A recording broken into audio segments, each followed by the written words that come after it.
येत नाही ना इकडे.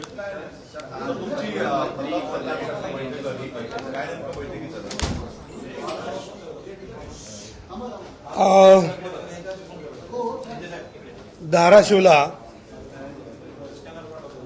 10 तासात 10 लाख वृक्ष अशी संकल्पना होती. तर ती संकल्पना माझ्या 2 महिने त्यांचा फोन आला होता मला की तुम्ही या.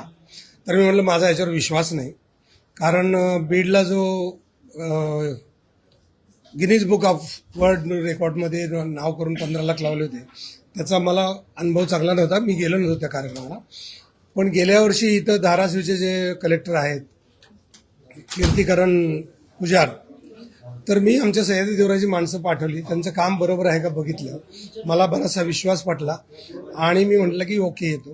मी प्रत्यक्ष जाऊन ते काम बघितलं आणि यावर्षी ज्या कसं आहे की कोणी सक्सेस झाला तर एका रात्रीत होत नाही, त्याची 10-5 वर्षाचा अनुभव बघावा लागतो. तसं हे जे कलेक्टर आहेत कीर्तिकरण पुजार, तर त्यांनी तिथं पाणी कुठं, झाडं कुठली, काय कुठली, याचा सक्सेस रेट काय आहे, या सगळ्याचा अभ्यास केलेला मी आमच्यातर्फे बघितला आणि ते जाऊन बघितल्यानंतर मला खरं वाटलं. मी त्यांना गेल्या 10 वर्षापासून हा विचार करत होतो की प्रत्येक देवस्थानामध्ये वृक्षप्रसाद योजना सुरू व्हावी. मुख्यमंत्र्यांनी पण बऱ्याच वेळा सांगितलं होतं, पण यावेळेला मुख्यमंत्र्यांनी सांगितलं की हे होईल, त्यांचे महाल आहेत. त्यांनी कीर्तिकरांना पण फोन केला आणि प्रताप सरनाईक पण म्हणाले की आपण इथं वृक्ष योजना सुरू करू, वृक्षप्रसाद योजना. तर महाराष्ट्राचं आद्यदैवत तुळजाभवानी इथं दररोज 500 अभिषेक होतात, सकाळी 300 आणि दुपारी संध्याकाळी 200. तर तिथं प्रत्येक वेळेला किमान 5 ते 10 प्रकारची देशी प्रजातीची रोपं देऊन वृक्षप्रसाद म्हणून योजना सुरू झालेली आहे. आता ही योजना पूर्णपणे देवस्थान आणि सरकार यांच्या वतीनं चालू झालेली आहे. ती योग्य प्रकारे चालेल अशी अपेक्षा करतो. त्याला काही लागलेलं सहकार्य आम्ही करणारच आहोत.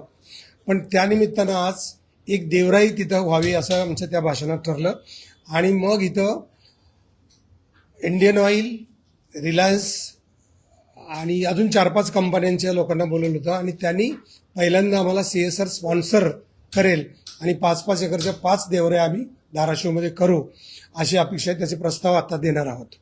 त्याचप्रमाणे गेल्या 10 वर्षात आम्ही 40 देवऱ्यापर्यंत पोहोचलेलो आहोत आणि उपलब्ध परिस्थितीत जे काय स्ट्रगल करत पुढे पोहोचलो होतो आणि तीही माझ्या आईची 20 तोला केली होती आणि आईच्या स्मृतीप्रित्यर्थ मी ठरवलं होतं की माझी आई मला माता आणि धरती माता ह्यात बघावी, दिसावी म्हणून करत होतो. तर अशा 5 देवऱ्या अजून पुढे होतील आणि त्या देशी झाडांच्याच असतील. 2016ला आपण प्रत्यक्ष सरकार शासनाशी भांडण करून आपण देशी देवराया, देशी नर्सऱ्या कशा व्हाव्यात आणि देशी रोपं कशी लावावीत याच्यावर केलं होतं. त्याप्रमाणे सुरू झालं आहे आणि या देवराया पण सुरू होतील.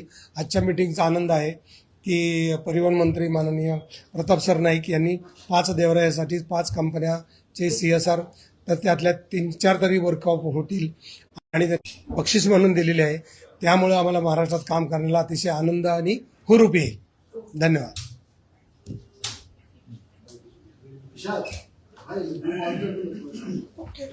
धन्यवाद.